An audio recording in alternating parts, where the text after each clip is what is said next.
कैसे हो आप लोग। Welcome back to my channel smart classes. Friends, पिछली वीडियो में हम लोग ने फंडामेंटल थ्योरम पढ़ा था, अर्थमेटिक का पढ़ा था ना, भूल गए?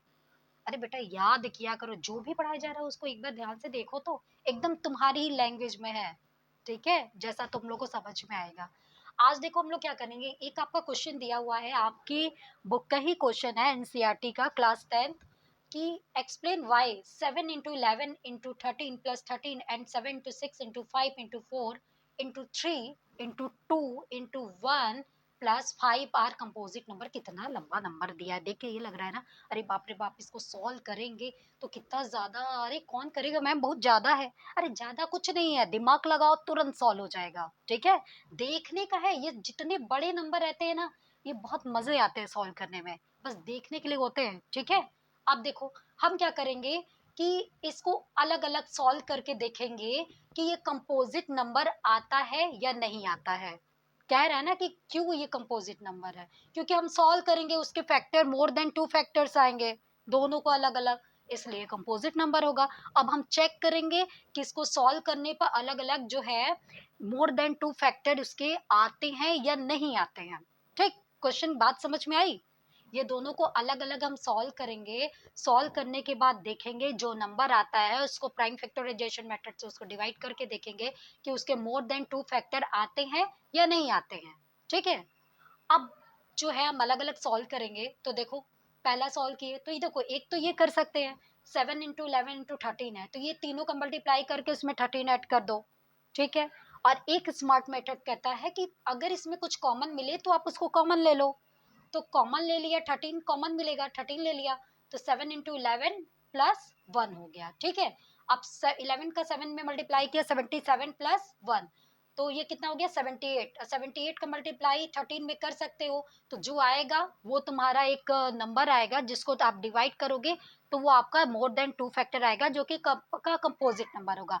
और दूसरा मेथड ये कहता है कि थोड़ा सा दिमाग लगाओगे तो तुमको कैलकुलेशन नहीं करना पड़ेगा, और आप ये शो कर सकते हो, ये जो 13 होता है क्या होता है, प्राइम नंबर होता है ना, तो यानी इसके ऑलरेडी 2 फैक्टर होंगे, 1 और 13। ठीक है, और 78 जो है, आप इसका कह रहा है कि ये तो पहली बात कि ये आपका प्राइम नंबर है, 78 प्राइम नंबर है,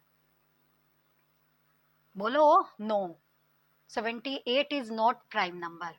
ठीक है, तो कह रहा है एक इसका फैक्टर तो 78 आएगा ही, तो एक 78 आएगा, एक 13 आएगा, एक 1 आएगा, तो मोर देन 2 फैक्टर हो गए, यानी कि ये कंपोजिटिव नंबर तो हुआ। ठीक है, अगर प्राइम नंबर होता तो सिर्फ 2 फैक्टर होते, कंपोजिट नंबर है तो मोर देन 2 फैक्टर है। अगर आपको इसमें कंफ्यूजन हो रहा है तो आप इसका मल्टीप्लाई कर लो, 78 का 13 में करोगे तो देखो तुम्हारी लैंग्वेज में, बच्चों वाली लैंग्वेज में एक एक वो कर रही हूँ, 24 का 2 30, ठीक है, 23 8 7, ये हो जाएगा 4 1, और ये हो जाएगा तुम्हारा 100, 1014। ठीक है, अब जो है ये देखिए, अब इसको जब हम डिवाइड करेंगे तो कितना आएगा, मैं आपको पूरा सॉल्व करके दिखा रही हूँ। देखो ये हो जाएगा, अब इसको करें 2 5 जा 10, 2 7 जा 17।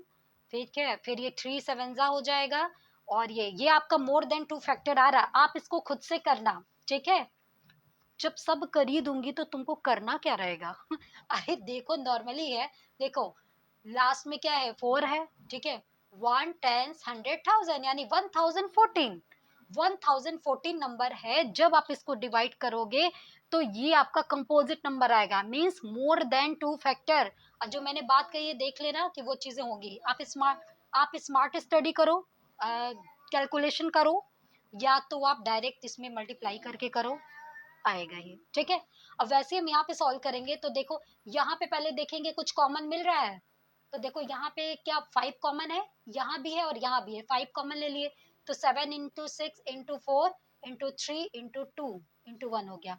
यहाँ पे क्या बचा 1, क्योंकि 5 कॉमन ले लिए ना।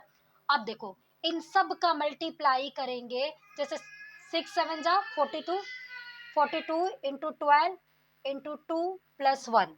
ठीक है, अब 5 इंटू 1, अब इन सबका मल्टीप्लाई करेंगे तो कितना आएगा, ये कितना आएगा 1008, और ये प्लस 1 हो जाएगा। अब इसमें ऐड करोगे तो 1009, इसको ऐसे कर दो ना। ठीक है, 1009 आ जाएगा। अब 1009 का मल्टीप्लाई 5 में करना है आपको, तो आप करके देख सकते हो, या तो अलग अलग इसको सॉल्व कर सकते हो। ठीक है, तो यही जैसे मैंने इसको बताया कि इसके भी एक से ज्यादा फैक्टर, एक तो 5 के फैक्टर क्या हो गए 1 और 5, और इसका फैक्टर भी एक ये होगा। ऐसे ही तुम्हारे 3 फैक्टर तो ऐसे ही हो जा रहे हैं। तो नॉर्मल सा बात है कि 2 से ज्यादा फैक्टर है तो ये क्या होगा तुम्हारा, प्राइम फैक्टर तो नहीं होगा, कंपोजिट फैक्टर ही ना होगा, सॉरी कंपोजिट नंबर ही तो होगा। ठीक है, 2 से ज्यादा आप इसके फैक्टर है तो वो कंपोजिट नंबर हो गया। ठीक है, अगर फिर भी नहीं है तो आप इसका मल्टीप्लाई करिए, और जब आप इसका मल्टीप्लाई करोगे तो आप देखोगे क्या, 5045। अब जब आप इसको सॉल्व करोगे आप देखोगे ये कंपोजिट नंबर है, इसको सॉल्व किया ये भी एक कंपोजिट नंबर हो गया। ठीक है, तो जब इसको सॉल्व किया तो ये भी कंपोजिट नंबर आ गया, और दोनों साइड को सॉल्व किया तो दोनों कंपोजिट नंबर आ गया। तो that's why it's a composite number. ठीक है, जो कहा था कि क्यों है, तो जब आपने सॉल्यूशन कर दिया कि बोथ टर्म्स को आपने एलएचएस मान लो, ये एलएचएस है या आरएचएस है, या इसको मान लो कि दोनों साइड को जब ने सॉल्व किया तो दोनों कंपोजिट नंबर आ रहा है, मीन्स मोर देन 2 फैक्टर आएंगे उसके। तो जब दोनों साइड को सॉल्व करने पे एक कंपोजिट नंबर आ गया, इट मीन्स यानी कि ये इसलिए ये कंपोजिट नंबर कहा जाएगा। ठीक है, समझ में आई बात, बहुत इजी है, एक बार इसको खुद से सॉल्व करना सब समझ में आ जाएगा। ठीक है, थैंक यू।